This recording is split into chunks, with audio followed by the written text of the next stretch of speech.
Bonjour Cultination. Aujourd'hui dans ce nouvel épisode, nous allons vous immerger dans les mystères et les secrets de l'univers. Nous allons nous intéresser aux créatures qui vivent sur les autres planètes. Nous allons vous parler des extraterrestres. Nous allons partager avec vous les informations que nous avons, tout en restant neutre. Les sources utilisées pour cette vidéo seront mentionnées dans la description. Nous vous invitons à rester avec nous jusqu'à la fin de la vidéo. N'oubliez pas de vous abonner et d'activer la cloche de notification pour avoir accès à toutes nos vidéos. Sans plus tarder dans le vif du sujet... Prologue. Depuis la nuit des temps, la question de l'origine des êtres humains, leur organisation sociale, comment ils ont évolué pour atteindre le niveau de connaissance et de technologie actuel qu'ils possèdent, a été le sujet de plusieurs théories. Selon la science, l'être humain, l'homme, descendrait des animaux, plus précisément du singe. Ainsi, l'homme descendrait du singe et aurait évolué naturellement jusqu'à atteindre notre état actuel, celui d'Homo sapiens. On a eu le primate, ensuite l'Australopithèque, l'Homo habilis, l'Homo erectus, l'Homo neanderthalis et l'homme aujourd'hui, l'Homo sapiens. Une autre théorie de l'origine des humains et de ses capacités se base sur les écrits bibliques. Ainsi, la Bible, dans le livre de la Genèse, Genèse 2:4-25, nous apprend que l'homme a été créé par Dieu à son image et que Dieu a formé l'homme à partir de la terre et qu'il lui a insufflé son souffle de vie. Par la suite, Dieu a créé Ève à partir du côté d'Adam. Une dernière théorie est beaucoup plus citée dernièrement. Il s'agit de la théorie qui veut que les êtres humains aient été créés et gouvernés par des extraterrestres. Plus précisément, des êtres de capacité supérieure appelés Anunnaki. Les Anunnaki, ces êtres venus d'ailleurs.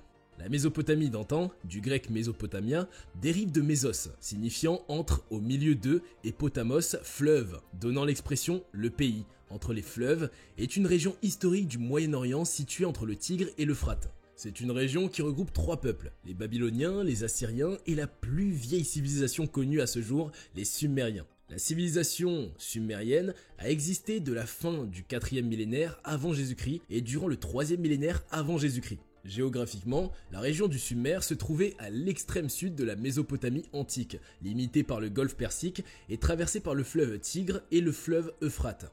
Il correspond à une vaste partie de l'actuel Irak, non loin de la ville de Bagdad. C'est des écrits de ce peuple, des Sumériens, que nous avons eu mention pour la première fois des Anunnaki, des êtres n'appartenant pas à la Terre, des êtres venus d'ailleurs. À cette époque, les Sumériens ont été l'une des premières civilisations qui ont écrit leurs traditions et leur histoire. Ils ont établi comme système d'écriture le cunéiforme. Les tablettes cunéiformes sont faites à partir de l'argile, un stylet, et utilisées pour écrire sur les tablettes. Elles sont très résistantes aux diverses intempéries et le feu ne les détériore pas. Elles ont été découvertes lors de fouilles archéologiques en Irak. Ce n'est qu'au 19e siècle que certaines de ces tablettes ont pu être décodées et ont exposé des milliers d'années d'histoire au public. Le contenu de ces tablettes révèle que les humains ont été gouvernés et enseignés par les Anunnaki, des extraterrestres. Le mot Anunnaki, du sumérien Anun-nak, ou des lacadiens Anunnaku, signifie « ce prince du sang » ou « descendance royale » ou encore « descendant de prince ». D'autres pensent que le terme Anunnaki signifie « fils du ciel » et qu'ils seraient des dieux. Une étude plus poussée de ces tablettes a révélé que les Anunnaki étaient des êtres à la forme humanoïde mais avec des proportions différentes. Ainsi, les Anunnaki seraient des géants de près de 5 mètres, très forts, dotés d'un regard, de yeux très perçants et lumineux et ayant des ailes. Cette dernière information révélerait plutôt d'un ajout fantaisiste. Ces êtres de capacité supérieure auraient créé les humains et mieux encore, ils auraient gouverné, régné sur les humains, les Sumériens pendant très longtemps. Durant leur règne sur la Terre, et sur les humains, ils leur auraient transmis leur savoir, leurs connaissances et leurs compétences. Les Anunnaki ont régné sur la Terre et dominé les humains. Les histoires sur les extraterrestres pullulent, mais celle des Anunnaki et des humains est particulière. Selon les tablettes sumériennes qui ont été déchiffrées, les Anunnaki auraient créé les êtres humains, ils ont asservi à un moment de l'histoire les humains. Le livre, La 12e planète, du célèbre écrivain Zecharia Sitchin, défend la thèse selon laquelle les Anunnaki seraient à l'origine des êtres humains. Les Anunnaki sont des êtres humanoïdes de très grande taille, des géants. Ils avaient des ailes et étaient coiffés de bonnets à cornes et vivaient sur une planète appelée Nibiru. La planète Nibiru orbite autour de l'étoile Némésis et met 3600 ans à faire le tour du Soleil. Au bout de ces 3600 ans, la planète Nibiru se trouve à proximité de la Terre. Les Anunnaki débarquent en explorateurs sur la Terre et s'installent en Mésopotamie. Les Anunnaki exploraient l'univers à la quête d'or dont ils ont besoin pour réchauffer leur planète Nibiru. C'est cette quête qui les aurait conduits sur la Terre et les a amenés à s'installer à Sumer. Une des tablettes relate que ce serait un roi Anunnaki déchu, le roi Alalu, qui serait venu s'exiler sur la Terre, et il aurait constaté la présence d'or en grande quantité. Informé cette trouvaille, le roi régent, le roi Anu, serait venu sur Terre avec ses fils, ses serviteurs et des scientifiques pour prendre possession de la Terre. Le roi déchu, Alalu, est chassé de la Terre et envoyé en exil sur la planète Mars, et Anu établit sa maison sur la Terre à Sumer. Une fois bien installé, les affaires urgentes demandant son retour sur Nibiru, le roi Anu confie à ses deux fils, Enlil et Enki, la gérance de la planète Terre et l'extraction de l'or. Ainsi, Enlil gouverne la plaine, l'ensemble des terres colonisées de Mésopotamie, et Dinu et son autre frère Enki a été chargé de l'extraction de l'or dans les mines de l'Abzu. À un moment donné, Enki a été confronté à la grève des extracteurs d'or d'origine Anunnaki. Il aurait demandé alors à ses scientifiques de faire des expérimentations sur les Homo erectus présents dans la zone de Sumer afin de lui produire des êtres qui pourront travailler à l'extraction et l'exploitation de l'or sans interruption. Les scientifiques obtiennent dans un premier temps un hybride masculin stérile, très fort et très intelligent. Conçus pour servir de main-d'œuvre, les Lulus ont créé le concept de dieu, de maître et ont conféré ce statut à leur maître, leur créateur les Anunnaki. Par la suite, Adama a été obtenu, c'est l'Homo sapiens, l'homme selon sa nature actuelle. Adamu, c'est le nom qui aurait été donné par Enki à son esclave, qu'il a façonné à base d'argile et de sang Anunnaki, semblable à lui-même. Ainsi, les tablettes ont mis en exergue la domination que les Anunnaki ont exercée sur la race humaine pendant longtemps. Ces gouvernants ont instruit les Sumériens, ils leur ont appris à écrire et leur ont également transmis toutes leurs connaissances en architecture, en mathématiques, en astronomie, en manipulation génétique et en agriculture. Les Anunnaki ont appris l'écriture aux Sumériens. L'écriture sumérienne, la plus ancienne, la première forme d'écriture connue, a été découverte en Mésopotamie, l'Irak actuel, dans les vestiges de la civilisation sumérienne. Des tablettes en argile ont été découvertes lors de fouilles archéologiques dans la zone du Sumer. Ce système d'écriture sumérien date de 3500 ou 4000 avant Jésus-Christ. Il s'agit de signes et de dessins qui ont été marqués avec un calame, une forme de stylet, sur des tablettes formées à base d'argile. Dans un premier temps, l'écriture sumérienne était constituée de lignes, de dessins figuratifs et de schématisation, mais par la suite, elle a évolué pour devenir un ensemble de signes formés avec des traits semblables à des coins ou des clous.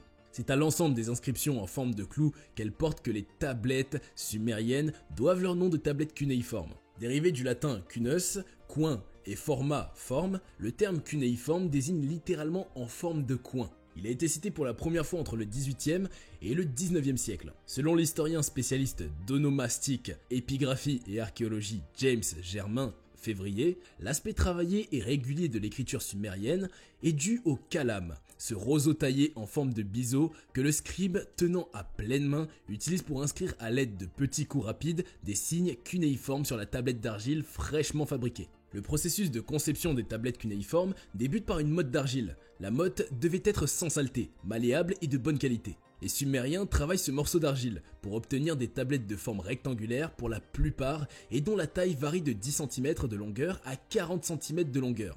Sur ces supports, les scribes sumériens utilisaient le calame qui pouvait être taillé en bois, en os d'animaux, en ivoire ou en métal pour inscrire sur la tablette fraîchement moulée des traits, des lignes et des courbes qui rendent une forme cunéiforme. Le calame, le bout de roseau avec une pointe biseautée, est introduit dans la tablette en argile fraîche, puis on le fait aller de façon perpendiculaire ou de façon verticale pour obtenir les symboles en forme de clous. L'écriture obtenue est une écriture en relief. La tablette, comportant l'inscription gravée, est ensuite mise au soleil pour sécher. Les tablettes, ainsi faites, pouvaient par la suite être remodelées pour être réutilisées. Mais cela devenait impossible quand, pour une raison ou une autre, les tablettes avaient été cuites dans du feu. Les Anunnaki ont appris aux Sumériens un alphabet qui est devenu la base de leur écriture. Dans l'alphabet basique sumérien, un signe cunéiforme correspondait à une syllabe ou un son. On en a compté une centaine en tout, qui peuvent avoir plusieurs déclinaisons ou combinaisons. L'écriture a été enseignée aux Sumériens pour qu'ils puissent tenir le compte de leurs récoltes, de leurs richesses et de leurs troupeaux, et ensuite pour conserver les savoirs reçus de leurs gouvernants, les Anunnaki. Ainsi, dans la ville de Ninive, il a été découvert une grande bibliothèque regorgeant de milliers de tablettes en argile, ayant pour principal sujet la médecine. Les inscriptions sur ces tablettes font une description très précise des mesures d'hygiène à observer dans la pratique médicale, des procédés de certaines opérations chirurgicales comme la cataracte ou de blessures graves. D'autres découvertes ont montré que les Sumériens ont fabriqué des navires pour voguer sur la mer, explorer la terre par la mer et relater certaines de leurs expéditions sur des tablettes d'argile. Les Sumériens ont réussi à faire la fusion de certains matériaux comme le cuivre ou le fer avec un outil révolutionnaire pour leur époque, un four à briques. Les enseignements transmis par les Anunnaki à leur sujet dans le domaine de l'architecture. En 1877, l'archéologue français Ernest de Sarzec a découvert une ville sumérienne datant d'entre 2900 et 2340 avant Jésus-Christ. Cette découverte a été faite à Lagash, plus précisément à Tello, une région localisée à 200 km au nord de Bassora. Lagash, actuelle Tel al-Hiba, est une ancienne cité sumérienne qui a été dirigée par le très prospère roi Gudea. Au sein de cette cité sumérienne, Ernest de Sarzec a mis à nu le monument de la victoire d'Enatum, roi de Lagash. Encore appelé la stèle des vautours, ce monument est la plus vieille trace d'écriture cunéiforme. Il a aussi découvert des statues représentant Gudea, un prince de la cité-état de Lagash, et environ 11 000 tablettes d'argile datant de la période de Gudea et de la 3e dynastie d'Ur. En 2021, une mission conjointe des Irakiens et des Britanniques ayant pour objectif premier de protéger le site des destructions de l'État islamique, ils ont repris les fouilles sur le site de Tello. Cette collaboration a été nommée le projet Girsou et a été dirigée par archéologue Sébastien Rey. Les moyens technologiques disponibles tels que les radars et les drones ont permis de localiser un palais et temple Eninu. Un temple dédié au dieu Ningirsu date de 2000 à 3000 avant Jésus-Christ. Le projet Girsou a aussi déterré les restes du temple de Ninurta, fils de Enlil, dieu de l'agriculture, l'élevage, la chasse et de la guerre. Coïncidence ou pas, la datation du temple Eninu correspond à la période d'édification des pyramides de Gizeh en Égypte. La complexité de leur structure a amené certains à attribuer aux Anunnaki la construction des pyramides d'Égypte. Ainsi, les Anunnaki auraient conçu et fait construire ces pyramides par leur sujet, les hommes. Les pyramides sont situées à l'ouest du Caire, de la capitale d'Égypte. Au nombre de 3, Khéops, Képhren et Mykérinos. Les pyramides du plateau de Gizeh ont été construites il y a 4500 ans. Elles s'étendent sur une superficie de 5 hectares et sont orientées nord-sud et est-ouest. Les pyramides de Gizeh ont une hauteur de 146 mètres et ont été bâties avec plus de 2 millions de blocs de pierre de 2,5 tonnes chacune. Cette théorie est appuyée par plusieurs scientifiques. Par exemple, l'astronaute Yuri Vladimir soutient que « Quand j'ai commencé mes recherches à Gizeh, j'ai été frappé par le fait que quiconque avait construit les pyramides pouvait déterminer la longitude et la latitude. C'est fantastique, étant donné que la technologie pour calculer la longitude n'a pas été inventée avant le XVIIe siècle, dit-il. Il enchaîne en disant « Ce qui est encore plus étonnant, c'est que les pyramides sont visibles d'une altitude très élevée, même de la Lune. Leur forme est l'une des plus appropriées pour la réflexion radar. Pour ces raisons, j'ai fait savoir au KGB que les pyramides d'Égypte avaient été construites pour la navigation d'explorateurs extraterrestres. » Un écrivain du nom de Erich von Däniken a écrit dans son livre Présence extraterrestre, publié en 1968, que des êtres à l'intelligence supérieure et venus d'ailleurs ont aidé les Égyptiens à bâtir la pyramide de Khéops. Les enseignements transmis par les Anunnaki aux Sumériens dans le domaine de l'astronomie.